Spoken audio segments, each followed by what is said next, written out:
Well, good evening, everyone. Welcome to Historic Railroads Week. This is your friendly railroad tycoon and chair of the History Consortium, Jeff Greenewald, and I'm so happy to have everyone here tonight. This is the History Consortium is a brand new group, and this is our very first program, and we're so excited tonight. We've got Jim Leonard from the Cumberland County Historical Society is going to talk about workers of the rail, and don't forget to tune in every night this week. And tomorrow night, we've got Rails to York. So please join us for that. And now, without any further ado, here's Jim Leonard from the Cumberland County Historical Society. It's all yours, Jim. Thank you very much, Jeff. I'll just remind everybody I'm Jim Leonard from the Historical Society of East Pennsboro. I'm glad to be part of this program. It's been exciting this year to be part of the Cumberland County programs that they've been doing throughout the winter and into the spring and now into the fall. I've been blessed to have worked on the railroad for 38 years, and over that period of time I was a clerk, and I got to work a lot of different places on the railroad, in Enola Yard and sometimes in Harrisburg Yard. So I'm going to start out by giving you a little bit of my genealogy. It's one of my sidelines. I have been doing research for a number of years now, but the one thing I want to focus on is that I'm a fourth generation railroader. My great grandfather, Levi Lewis Leonard, who was born in 1852 and died in 1910, he was from Marysville. And when I was doing research on him, I found out in the 1870 census that he had worked on the Pennsylvania Railroad in the cutting shed. Now, exactly where that was located, I'm not sure. I couldn't find that out. I have to give a wild guess, as it may have been down in Marysville Yard, since he lived west of Marysville. My grandfather was James Bell Leonard, and he was born in 1894 and died in 1960. He worked almost 50 years on the railroad, and he worked as a welder and steel cutter. Now, that steel cutter was a person who cut up, beat up railroad cars, and then they would recycle them to the steel mill to be melted down and recycled. My father was James Bell Leonard, and he was born in 1922 and passed away in 2016. Now, he worked in the yard as a crew caller, jitney driver, and he was in the yard working for 30 years.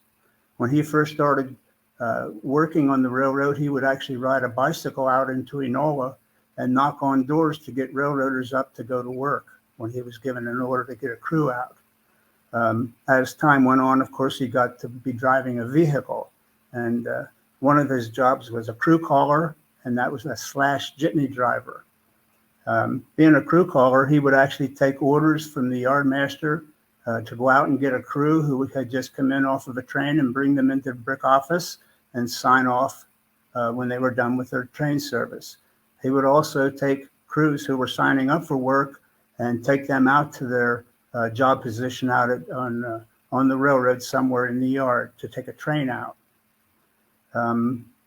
He also carried ice whenever they needed ice in the cabin when they had a caboose. He also had to carry out train orders out to different crews to know what they were to do when they went out on the railroad.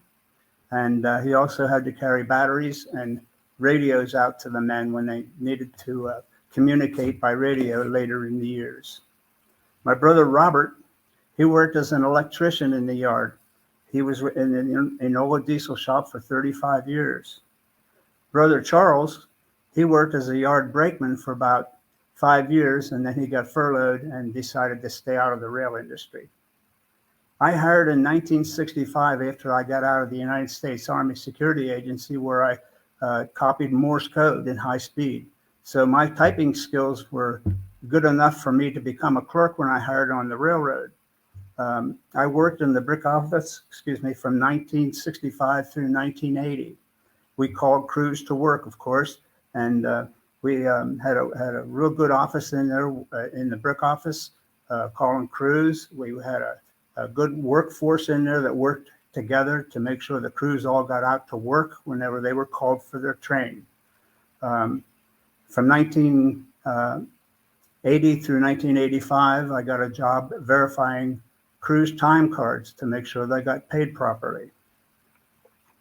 My next 12 years, I worked in the Enola diesel shop and also the Enola car shop. I worked about 3 or 4 different jobs in there because I had an opportunity to either bid a new job or I got bumped off of a job because of somebody older than me taking my position from me. So that was just the way it was on the railroad. You worked according to seniority.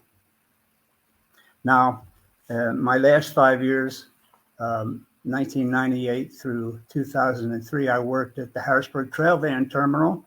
And when I was over at the Harrisburg Trail Van Terminal, I inspected tractor trailers bringing containers into the yard and also taking containers out of the yard. I retired in 2003, and upon retiring, I took a month off and then went down to the Historical Society and started volunteering with Herb Kruger. Now I'm going to start to talk about the men who actually worked in Enola Yard between the time period of around 1950 through the 1970s. And the reason I chose that period of time is because it was the end of the steam era, and it was also the beginning of the electric engine era and the diesel engine era. Now, during that period of time, of course, we had the railroad police, and we're going to talk about them because they have to keep the railroad secure. And back in the earlier days, they had to deal with hobos and trespassers more than anything. Later on, because of thievery, robbers, they had to deal with robbers, taking stuff off of cars, stuff that was exposed to the general public that they could get down on the railroad and actually take and break open the seals and open the doors and rifle out all of the stuff that they were trying to rob from the railroad. The next men I want to talk about are the track men. And the reason I say men is because I don't recall any women working in the track department at that period of time. They may have them now, I'm not sure.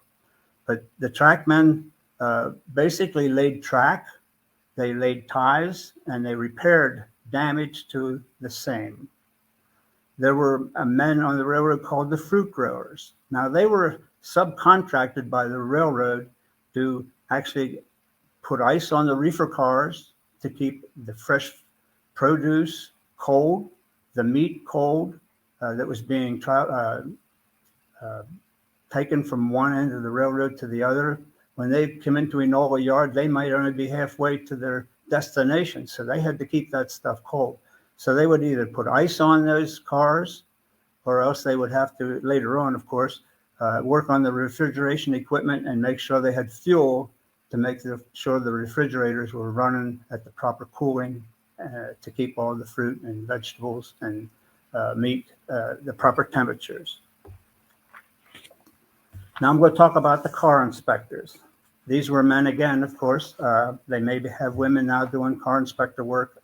I'm just not sure about that. What they would do is inspect cars for structural damage, and they tested their mechanical signal equipment when they were out doing their job as car inspectors. Car repairmen actually repaired the car of damage whenever they would receive any kind of significant damage that they would take them out of service.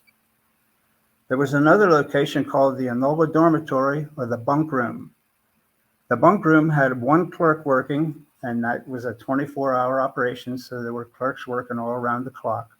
They worked like a hotel clerk in the bunk room.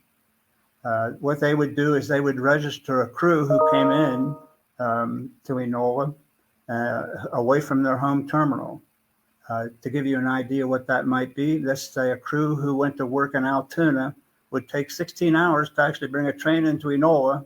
When they finally got here, they would sign off, and then they would walk up to the Enola dormitory and get a room for the night. Maybe after 6 or 7 hours, they'd get a call for their next train to go west, back out to Altoona, hauling a train. So that was for all destinations coming into Enola. They might be coming from the south or the east or the west or the north, and there were just hundreds and hundreds of crews coming in and out of Enola all the time.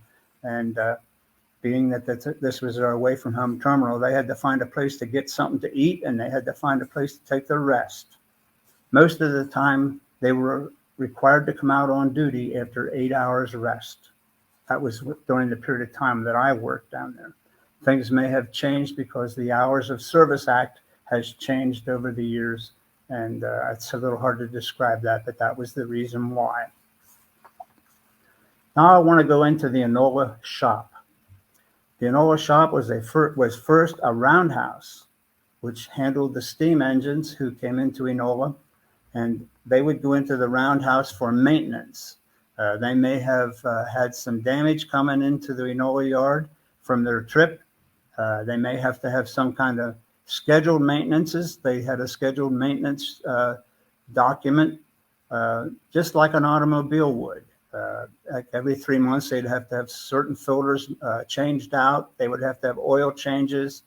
They would have to have all kinds of fittings greased. And of course, they'd have to be fueled up either with coal, since they were coal cars, and water to make steam, to make those steam engines run. Later on, when steam engines were no longer running trains, they had the development of diesel engines, and they also had electric engines. Now, they had a new diesel shop that was a little bit west of the roundhouse. It was a little difficult to see the map behind me, but this is the middle of the yard, which expanded from West Fairview all the way to the west end of Enola towards Overview. And in the middle would have been the roundhouse. After the roundhouse was torn down and a new diesel shop was built, it was built about 500 yards west of the roundhouse. And the new diesel shop, of course, did all that kind of maintenance that I discussed about the steam engines on a diesel engine. They would have to have their scheduled maintenances to take out their filters and do all the same kind of work for a diesel engine in similar fashion. They had an electric pit which was right next to the diesel shop, and that's where they would work on the electric engines. And the type of engines I'm talking about are the GG1 and the E44 engine, which would run with the electric wire connection to the engine to receive its power on those big grids. The people I want to talk about now are the ones that actually worked in the shops. There was a shop superintendent, a foreman, pipe fitters, machinists, laborers, maintenance men for steam engine repair, and they also had maintenance department along with clerks over there in the roundhouse. Later on, when the diesel shop was put into operation, they had to add into that group of men that I just mentioned, electricians. They have since employed women to do some of these menial jobs over a period of time. Let's just say in the last 20 years since I haven't been there anymore, they have women working all the same type of jobs that men work. Even when I worked, there were women working as engineers, running trains back in the 1998 area. I do recall that some of the other positions had women working on those positions. Due to the liberation movement, they started receiving work the same as the men did in the same fashion, and it was only rightfully so. To the west of the diesel shop was the coal wharf, which still stood all the way up through the 1980s until they finally tore it down. Now, the coal wharf was a big building that held the coal that was used into the coal car on a steam engine, and they also had to, of course, water the steam engine to make steam and power so that they could haul those trains. The electric pit was used for repairing and maintaining electric engines, and they had to have qualified electricians to do that. When I had first hired over there in the diesel shop, there were still quite a few electric engines around, and the most that they had to do as far as electricians went is they had to make sure the big batteries were charged up and powered to be replaced in there to make sure that they could handle pulling a train with those with the amount of power that they needed according to the size of a train that was going down the highway. There was an oil lab in the middle of the yard. Now, the oil lab was a testing laboratory that would actually test the oil on a diesel engine that would come into the yard, and they would test that oil to make sure that there weren't any kind of internal engine damage going on that they needed to pull an engine out of service and repair. This was a technical thing that had to be done constantly with big diesel engines. There was a huge air plant in the middle of the yard. I don't know who maintained that. I think the diesel shop had maintenance guys that actually had to work on those big power units. What they would do was that they were gigantic pumps that would actually pump air out into the yard in pipes underneath the tracks. And what they would do is they would hook up the air to a train that was ready to go out on the railroad, and they would be able to hook it up and test the braking system to make sure the brakes worked before they actually hooked up the engine, and then the power plant from the engine, of course, to force that air into for the air braking. So that was basically why they had to have these huge air lines running all through the yard, east side and west side in Enola. One of the biggest operations going on in Enola, back in my era especially, the brick office was the hub of operation dealing with crews and trains in and out of the yard. There was a terminal superintendent, and he was the supervisor over several train masters and 2 yard masters in the brick office. The 2 yard masters in the brick office were in charge of the eastbound classification yard and the westbound classification yard. Now, a classification yard was designed to have a train come in from like the west side and come over the hump and be broken up. All the cars would be separated and divided up. I'm going to hold my arm out like this is the hump, and a train of cars was coming down the hump. They would cut those cars apart and keep pushing them over the hump, and they would get down and be separated into these separate different tracks, and they were like 48 on the east side and 35 on the west side in Enola. They would actually separate those cars until they had enough of cars on a track to make a new train. They would couple them all up, get the braking ready to go, hook a cabin to them during the caboose days, and hook an engine up to them, get a crew out there, and get that train on the road again. Now, a train crew, there were several different types of train crews. The road train crew was usually an engineer, a fireman, conductor, maybe 2 brakemen, sometimes earlier or later on. And when they started cutting crews down to 1 and 2 man crews, there might only have been 1 brakeman. And the yard crew, the yard crews, they were a total complete different type of an operation. A yard crew was an engine man, conductor, 1 or 2 brakemen, and there were usually 4 crews on duty in Enola Yard back in the humping days when they had both sides of the Enola Yard operating as 2 different classification yards. They would have a crew, 2 crews at the east end of Enola Yard to handle getting trains ready, and they would have 2 train crews at the west end of Enola Yard to handle getting trains ready to go westbound and northbound. They were called the 4A and 6A at the east end, and the 5A and 7A at the west end. I got to talk a little bit about the crews, the crew dispatcher. That's what I did when I was working my first 15 years in the railroad. We had a chief clerk in the brick office, an assignment clerk, a clerk that they had it back there as a secretary working for the superintendent.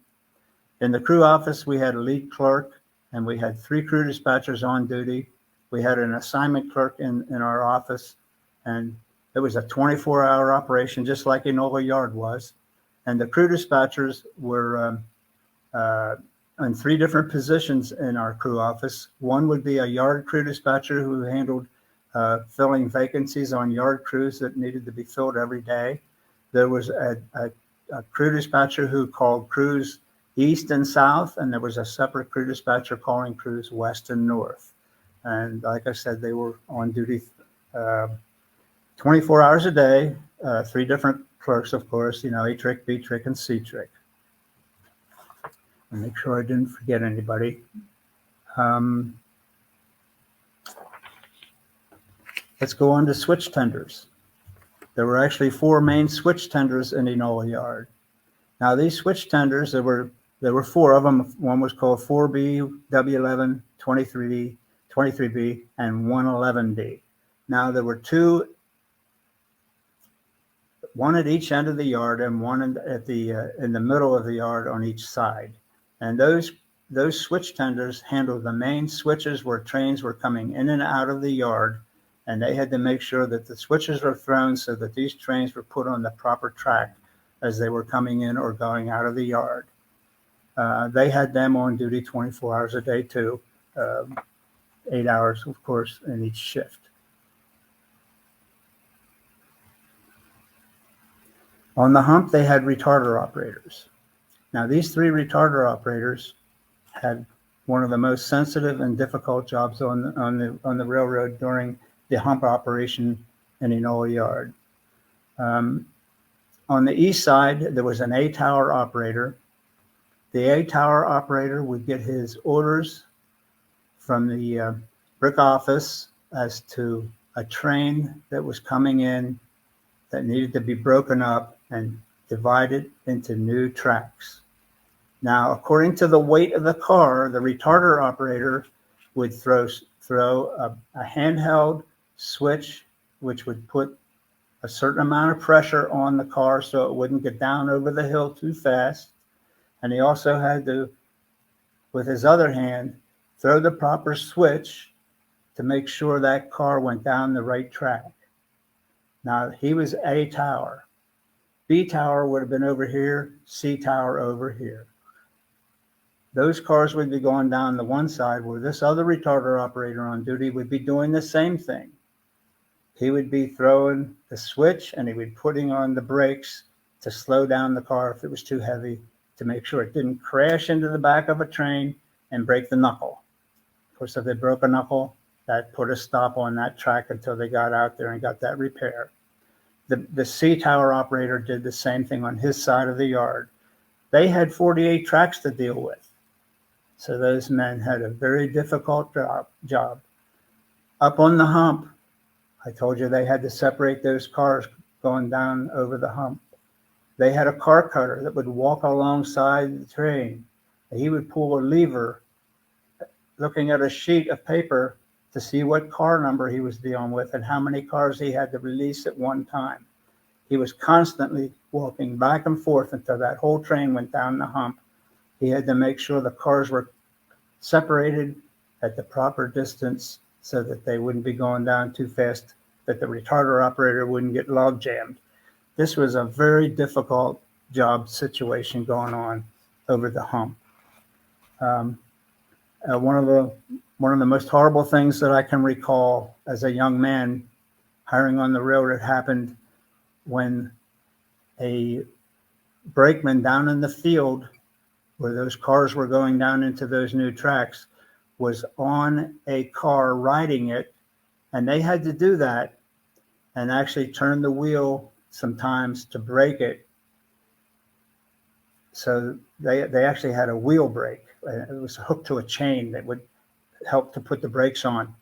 And somehow this car got going too fast and it rammed into the back of another car, and he was thrown from the car and his arm separated and it pulled his arm off. And it was just one of the most tragic things that I can remember happening during my growing up days on the railroad. And the reason I say that is because it's something that was happen, not a lot, but could happen. Men got cut up, they would fall, they would get run over by those wheels, steel on steel, cut them right in half. Many men got injured out on the railroad due to not following the rules and regulations of safety that they had to do, and other things were just simple accidents that happened. and the railroad was a very dangerous place to work. Safety was of the utmost concern of everybody out there. When they first went to work, most of these men had to look at a safety rule of the day, memorize it, and know it, because they would be tested on it sometime before they went home by their conductor.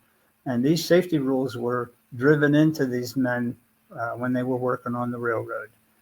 Very important, very important. I do recall one incident that happened to me.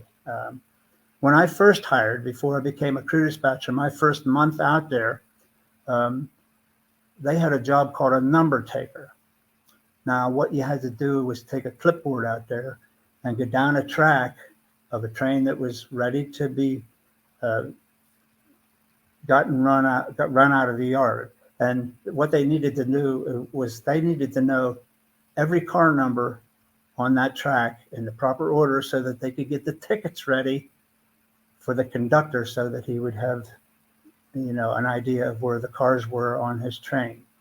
Now, one night I was out there in the rain, and between the tracks, it was about the size of this desk, which was about 3.5, 4 feet.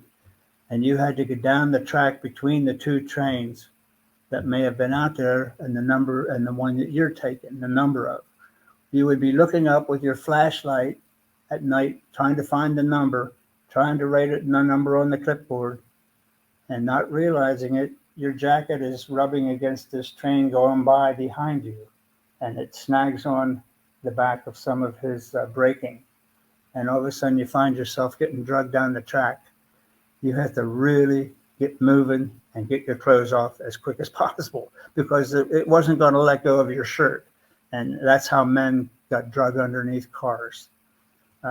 Fortunately, I got my jacket off in time, or I could have gotten injured very badly. That was when I was a young man, didn't know any better, and still on the verge of learning how to be a railroader. I think I've covered most of the positions. I know I've probably missed a lot of the positions of the men that worked out on the yard. I'm trying to think. I think I'm just going to go to the gentleman that I was talking to when I first came on to see if maybe we could field some questions, and maybe I'll try my best to give you an answer as to the best of my ability. There he is. There's Jeff. Good job, Jim. Maybe you have something for me. Yeah, I've got a couple of questions. We're getting a few things in here, and I'll keep an eye on the questions as they came in. One of the things that you mentioned was a train master. Could you describe the duties of that person? Maybe some people weren't a little quite clear on exactly who a train master was.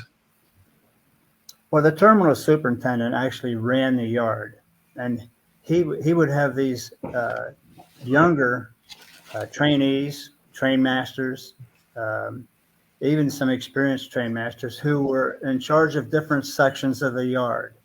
He would actually be over the yard masters and the conductors who were out there working with the crews. And he would be one of those guys that would maybe go out there and ask the question, do you know the safety rule of the day? What's the number, and what's the verbiage of that safety rule? He would test the men. He would make sure that the trains were going in and out of the yard on time. He would make sure the crews were signed up on time. And if they weren't signed up on time, why weren't they? They were punctual. Punctuality was their main function. Make sure crews got out on time, make sure crews got on their trains, and make sure the train got out on schedule, which didn't happen very often. Okay, very good. You mentioned the railroad police and dealing with hobos periods of time. Are you aware of any periods when there was, I guess we would call it heavier hobo traffic, like on hard times, that you're aware of, that maybe there was an increase in hobos? I think when I heard in 1965, that might have been the beginning of the end of that hobo era. Of course, we hear all these old hobo songs. I think most of those hobo songs were probably written by somebody who was a hobo out in the railroad, running up and down the lines, following trains, riding in empty boxcars and so forth. And that was mostly I'm guessing like the 1930s and 40s. The only hobo that I can actually recall seeing was back around 1998. Over in Harrisburg Yard, I saw a container train going out of the yard, and there was a guy underneath the tongue of one of those cars, what am I thinking here? Tractor trailers hiding under there going westbound. And it was a very dangerous thing for him to do. But yeah, they were starting to thin out between the 1960s and our era today. You just don't see it anymore.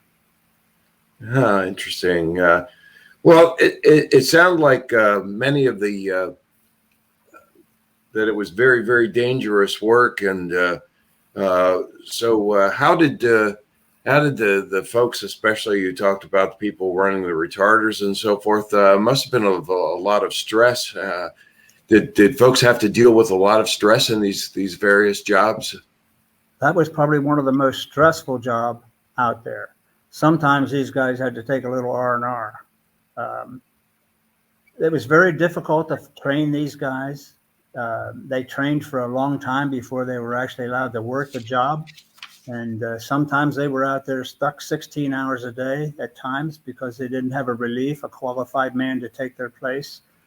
That was stress because there were so many cars being fed over the hump in an 8-hour period.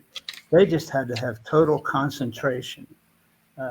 So yeah, it was difficult. That is probably up there number one as far as stressful jobs go.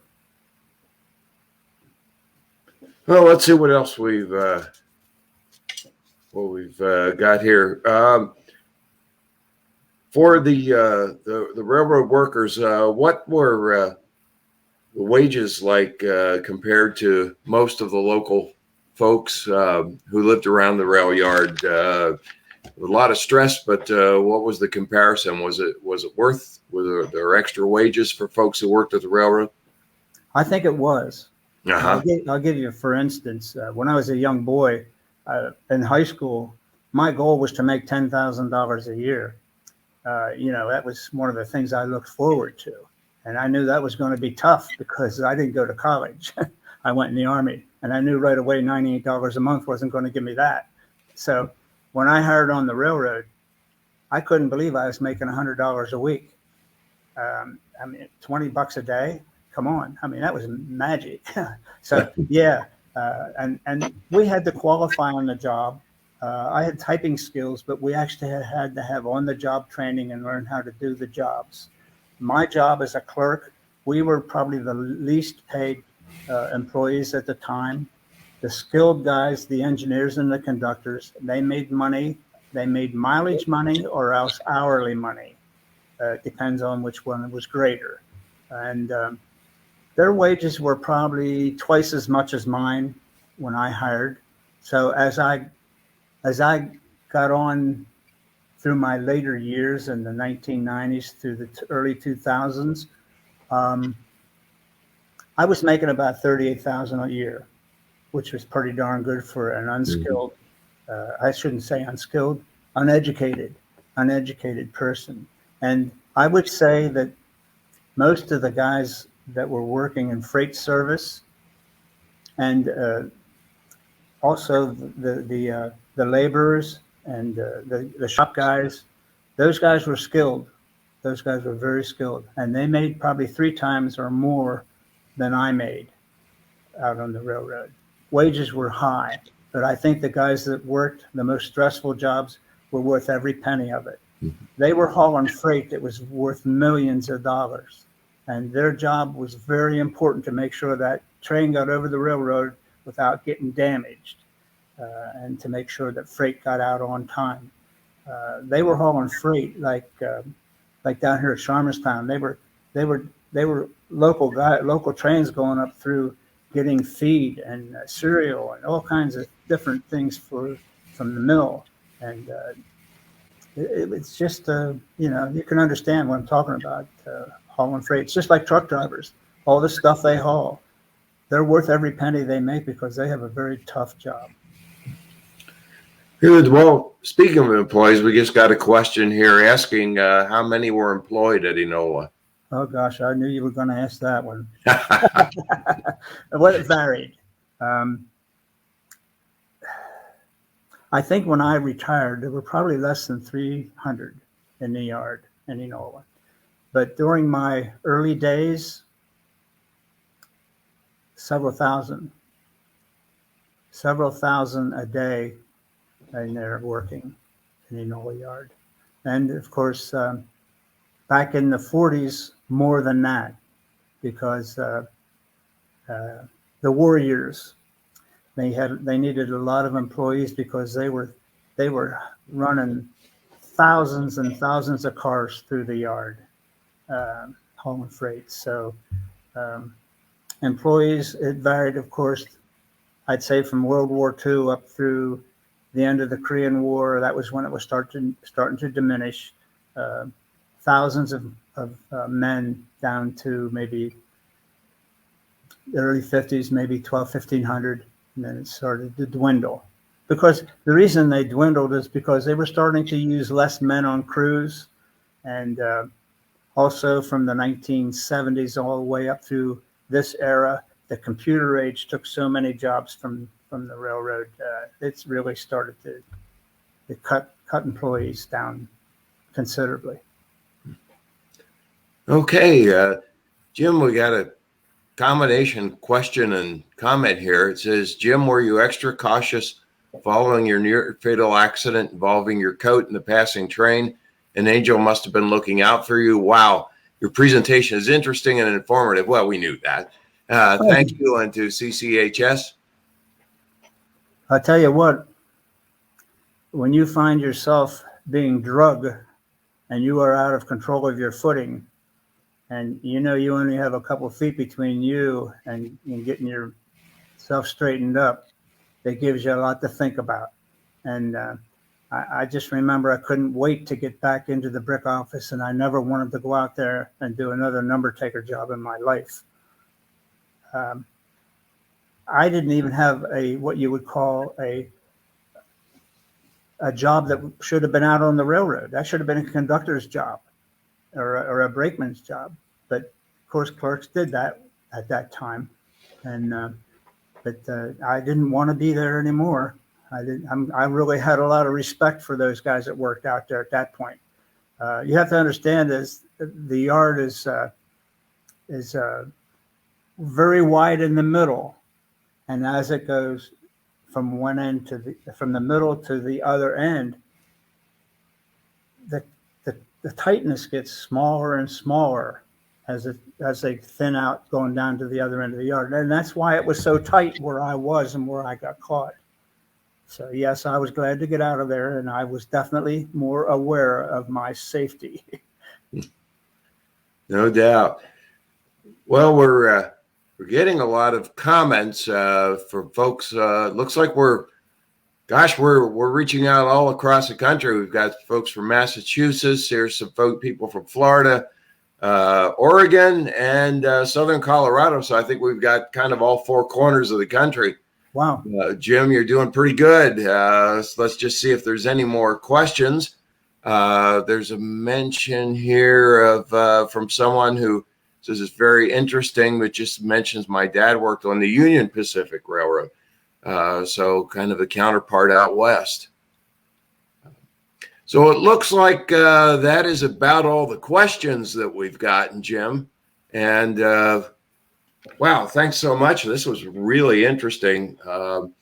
I was a little bit of a rail fan, although I kind of grew up a little too late for the Pennsy, but was pretty fascinated by Enola yards as well. So thank you so much, Jim. We appreciate it very much. And thanks to everybody that listened in tonight from all over the country. And thanks for supporting the various historical societies that are part of the History Consortium. And I hope, folks, that you'll tune in tomorrow night for a presentation from the folks down in York County. And with that, Jim, thank you very much. Appreciate it. You bet. Thank you, folks. And good night on behalf of the History Consortium.